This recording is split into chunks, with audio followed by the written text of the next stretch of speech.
Hey everyone, welcome to TechBase. In today's video, I'm going to show you how to disable phone services of Grubhub.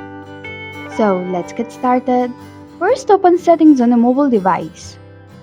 Now scroll down and tap on apps option. Among all of these options, select manage apps.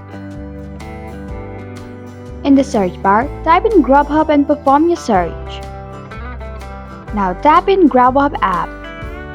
Once you're on the screen, tap on Apps Permissions option. There you can find phone option under Allowed option. Tap on it.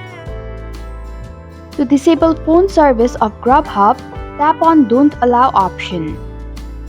And this is how you can disable phone service of Grubhub.